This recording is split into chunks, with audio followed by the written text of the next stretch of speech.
आप देख रहे हैं उत्तराखंड का नंबर 1 चैनल उत्तराखंड हलचल। नमस्कार, मैं अमित गोदियाल और आप देख रहे हैं उत्तराखंड हलचल। और इन दिनों उत्तराखंड में भी एक हलचल मची हुई है। वो हलचल मची है सरकारी जो साइट है, जो सरकारी इंटरनेट की जो तमाम विभागों की जो वेबसाइट्स हैं, वो आजकल डाउन हुई है। अब मैं कहूंगा बीते कई घंटों से जो ये इंटरनेट और मैं कहूंगा साइबर एक अटैक हुआ है, जिससे तमाम जो सुविधाएं हैं वो ठप पड़ चुकी हैं। इस पर चर्चा करना इसलिए भी जरूरी है क्योंकि इसके बाद अब इस पर सवाल भी खड़े होने लगे हैं। सवाल क्या है, क्यों खड़े हो रहे हैं, इस पर हमें चर्चा करनी है। एक तरफ जहां पर साइबर अटैक की बात की गई, ये कहा गया कि जो सरकारी विभागों की जो वेबसाइट्स हैं वो डाउन हो गई है, क्रैश हो गई है एक वायरस आने की वजह से, मेलवेयर आने की वजह से। अब एक और चर्चा हो रही है, वो क्या है, उस पर चर्चा करने के लिए हमारे साथ रमेश जोशी जी हैं, जो स्वराज सेवा दल के राष्ट्रीय अध्यक्ष भी हैं। जोशी जी, पहले तो स्वागत है आपका उत्तराखंड हलचल में। सादर धन्यवाद। सवाल ये है जोशी जी, एक तरफ जहां सरकारी विभागों की जो वेबसाइट्स हैं, चाहे वो रेवेन्यू डिपार्टमेंट हो, राजस्व विभाग हो, जीएसटी हो या अन्य डिपार्टमेंट हो, मेलवेयर वायरस आने की वजह से एक साइबर अटैक हुआ है, साइबर अटैक की संज्ञा दी गई है। इस पर क्यों ऐसा हुआ कि आपको सामने आना पड़ा? देखिए, सबसे पहले मैं आपको सादर धन्यवाद करता हूं गोदियाल जी। मैं बता देना चाहता हूं तमाम अपनी जनता को और दर्शकों को कि जो साइबर अटैक की जो ये बात करते हैं, जो इन्होंने कहा है कि साइबर अटैक हुआ है, इसकी कोई प्रमाणिकता नहीं दी गई है अभी तक। आज मैं देख रहा था इनके आधिकारिक तौर से एक बयान दिया गया कि कोई डाटा लॉस नहीं हुआ। अगर कोई डाटा लॉस नहीं हुआ तो माननीय मुख्यमंत्री जी से और मैं आला अधिकारियों से मैं पूछना चाहता हूं कि इस पूरी जो ये बयान है, इसका मुख्य भूमिका माननीय मुख्यमंत्री जी आकर के ये बताएं कि अगर ये डाटा लॉस नहीं हुआ और ये अगर साबित हो जाता है कल की तारीख में कि डाटा लॉस हुआ है, तो क्या माननीय मुख्यमंत्री जी नैतिकता के आधार पर इस्तीफा देंगे? और वहीं दूसरी चीज, इतना बड़ा भ्रष्टाचार, आप 4 दिन से अन्य प्रदेशों में घूम रहे हैं, 4 दिन हो चुके हैं साइबर अटैक हुए और आप 4 दिनों तक मौन है। आप एक प्रदेश के मुखिया के पद पर हैं और आपके प्रदेश में इतना बड़ा साइबर अटैक हो जाता है और आप मौन है। 4 दिन बाद आपको होश आता है कि इसकी जांच होनी चाहिए। और मैं माननीय मुख्यमंत्री जी से कहना चाहता हूं कि सबसे पहले इस पूरे घटनाक्रम के जो साइबर अटैक हुआ है, इस पूरे घटनाक्रम की जो जांच है वो माननीय न्यायालय के क्षेत्र में कराई जाए। माननीय जो जजों की एक टीम गठित की जाए और वो लोग इसकी जांच करें कि ये डाटा लॉस हुआ है या डाटा लॉस नहीं हुआ है। और सबसे बड़ी चीज, जो रेवेन्यू देने वाले सारे विभाग थे वो सारे 5 दिनों से आज बंद पड़े हैं, काम बंद पड़े हैं। अब जाकर के खनन की फाइल हुई और केवल वो खनन की फाइल हुई, क्योंकि खनन का ही तो खेल चल रहा है इस प्रदेश में।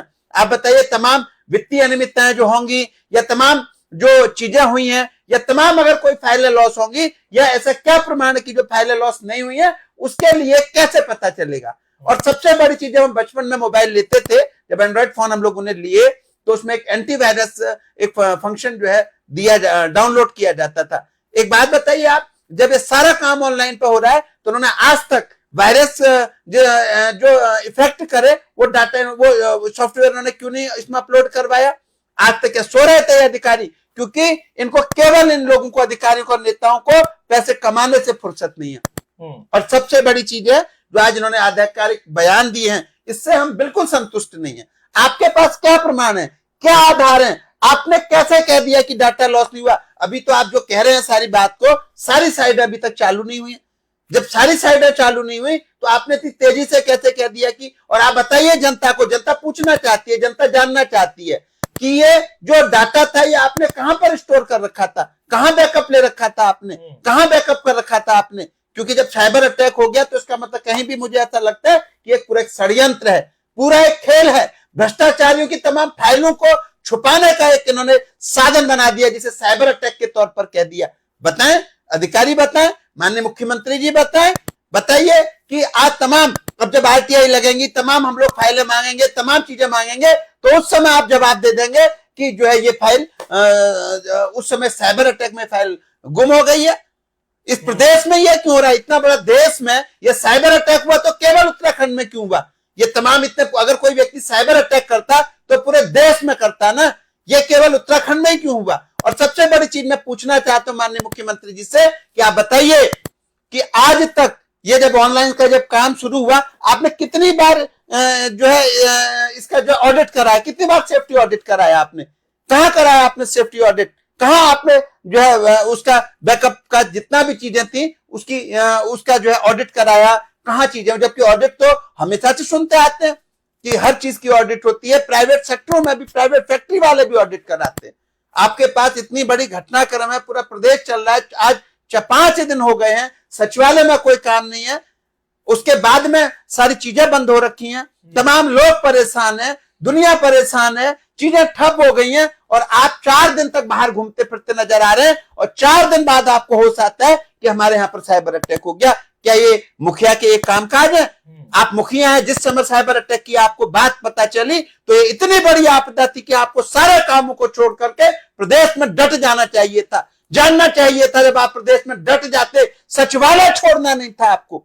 आप कैसे जिम्मेदार मुख्यमंत्री हैं प्रदेश के? और अगर आप जैसे जिम्मेदार मुख्यमंत्री हैं तो मैं कहता हूं कि आप नैतिकता के आधार पर इस्तीफा दीजिए, क्योंकि आप प्रदेश के कामों को संभालने के लिए आप उपयुक्त मुख्यमंत्री नहीं है। बैठक जो आप कह रहे हैं, तमाम आला अधिकारी वहां पर मौजूद थे और उन्होंने ये भी बात कही है, जो आपने डेटा लॉस की बात की है, उन्होंने कहा है कि इस साइबर अटैक होने के बाद मेलवेयर और वायरस के जो साइबर अटैक हुआ है उस पर कोई भी डेटा लॉस नहीं हुआ है। आधार वहां पर उन्होंने कोई प्रमाण दिया? ऐसे तो माननीय मुख्यमंत्री जी ने 4600 ग्रेड पे मैं घोषणा कर दी थी कि पुलिस वालों को जब मैं हमारी सरकार आएगी, मैं मुख्यमंत्री बनूंगा, मैं 4600 ग्रेड पे दूंगा। आपने अपने लेटर पैड में लिख के दिया था, दिया आपने। ये तो वही कई तमाम सारी सरकारों की, भाजपा कांग्रेस की कई सारी घोषणा, और मैं क्षुब्ध हूं कांग्रेस पर कि केवल हरीश रावत जी ने ट्वीट करके दिया, बस।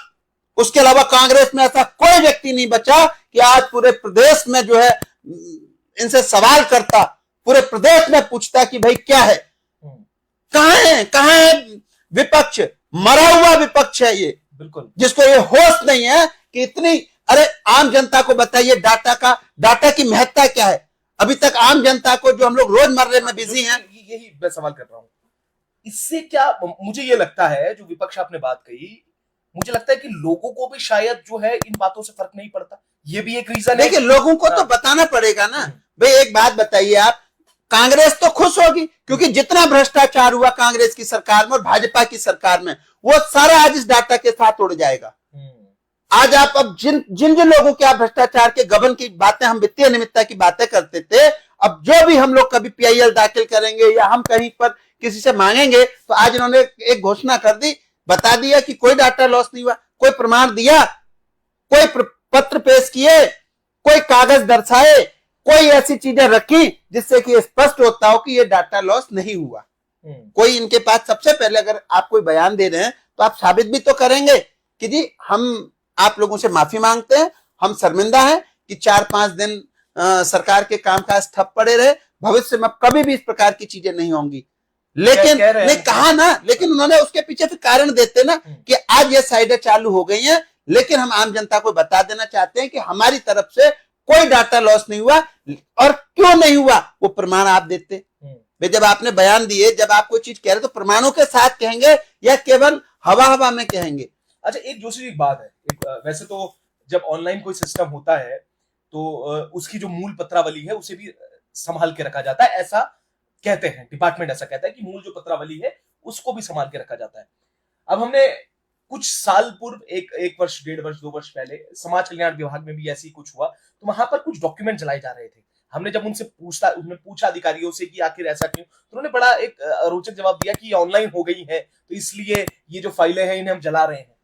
तो ये बड़ा द्वंद्व की स्थिति है। मैं वही तो कह रहा हूं, बता ये लोग क्या करते हैं। अभी पीछे देखिए, तमाम जमीनों के जो घोटाले हमारे आपके सामने है, फाइलें गायब थी ना, तमाम फाइलें गायब मिली थी ना, लेकिन फिर भी वो मैनुअल होती थी, तो एक डर रहता था कि यहाँ से यहाँ तक जो है कोई चीज इसके बीच के कड़ी ना मिल जाए। कड़ी मिल जाएगी तो फिर तमाम कई अधिकारी जेल भी गए। जब कड़ियां मिली और कई सारी चीजें हुई, आज तमाम आप जो घोटाले देखते हैं उसमें देखते हैं कि तमाम अधिकारी जेल गए।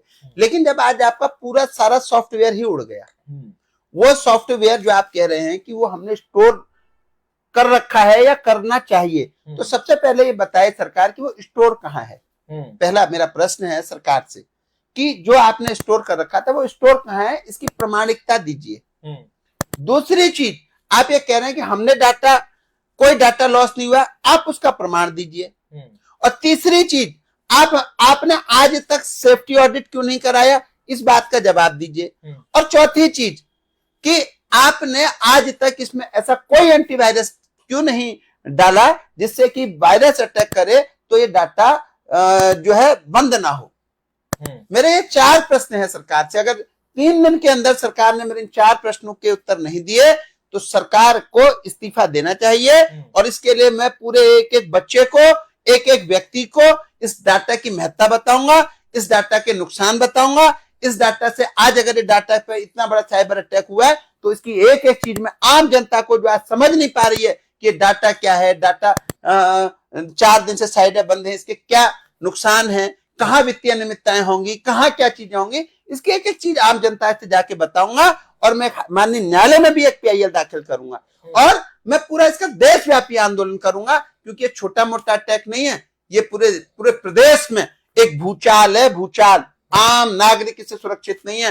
और 5 दिन तक आप मौन है, ये एक बहुत बड़ी घटना है। सवाल है क्योंकि इसके लिए जिम्मेदारी एक कंपनी को भी दी जाती है, उसको लेकर क्या कहेंगे? क्योंकि अब तो ये भी सवाल है कि उसमें ये भी बयान आया है कि अगर कंपनी ने कुछ इस पे कमी रखी होगी तो उनकी भी जांच की जाएगी और आगे भविष्य में इस तरीके के चीजें ना हो उसके लिए टीम गठित की जाएगी। मैं कह रहा हूं सबसे पहले जांच।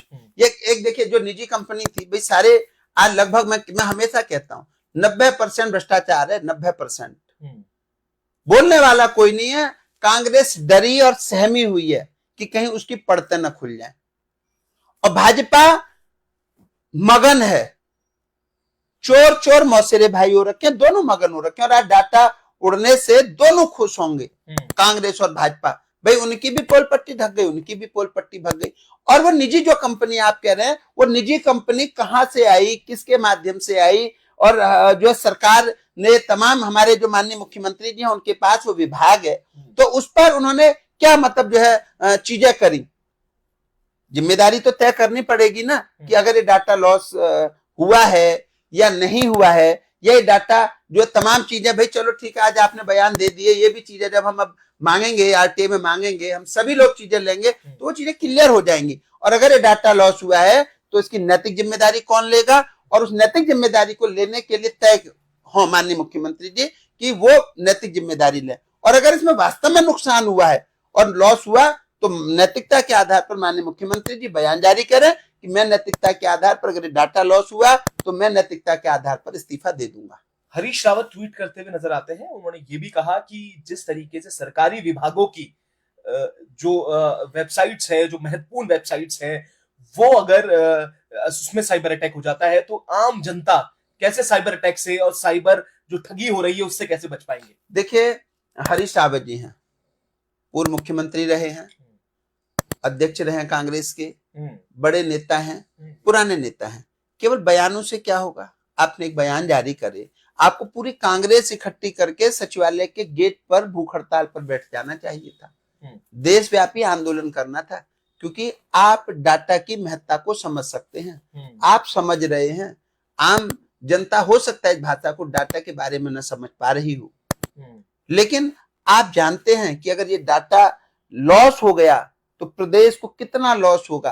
तो इस पर आपको जिम्मेदार व्यक्तियों के खिलाफ कार्रवाई के लिए भूख हड़ताल पर बैठ जाना चाहिए था। लेकिन मैं कह रहा हूं ना, केवल अखबारों तक छा जाना, टीवी तक दिख जाना और ट्वीट कर देना और अपनी हाजिरी लगा देना, ये कांग्रेस और भाजपा का मुख्य उद्देश्य रह गया है। इनको प्रदेश से कोई प्रेम नहीं है।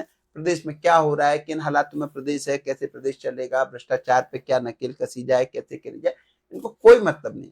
ये सब एक दूसरे को मतलब केवल बयानों तक सिमट के रहेगा। और यही दुर्भाग्य है इस प्रदेश का कि यहाँ विपक्ष मर चुका है और जो सरकार है वो लगातार तानाशाही और भ्रष्टाचार में पूर्ण रूप से मगन है।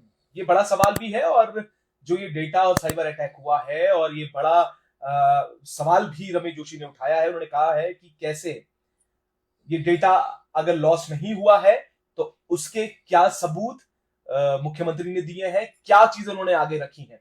और सवाल अपने आप में वाजिब भी है कि आखिर अगर डेटा लॉस नहीं हुआ है तो उसके लिए जो वैकल्पिक व्यवस्था होती है, कहां पर स्टोर किया गया है, यह भी अपने आप में बड़ा प्रश्न है, क्योंकि आम जनता से ये जो मामला है जुड़ता हुआ नहीं है, तो इसलिए जो अमूमन जो लोग हैं वो इस पे इंटरेस्ट नहीं दिखाते। आपने कहा इसे एक्सप्लेन करना होगा, इसे लोगों को समझाना होगा, पर अगर सचिवालय और तमाम रेवेन्यू डिपार्टमेंट और इसको देखें तो 1 घंटे भी अगर कोई कहीं पर साइबर अटैक हो जाता है तो कई चीजें अटक जाती हैं, कई महत्वपूर्ण जो विषय है वो रुक जाते हैं, ट्रांजैक्शंस रुक जाती हैं। सचिवालय में कई घंटों तक काम नहीं हुआ। उसके बाद जैसे जोशी ने कहा कि तमाम और चीजें थी, कैसे एक सीधे तौर पे मुख्यमंत्री को कहा है कि जैसे ही उन्हें पता चला कि साइबर अटैक हुआ है तो वो अन्य स्टेट्स में चुनाव प्रचार में थे। तो ये अपने आप में बड़े सवाल हैं।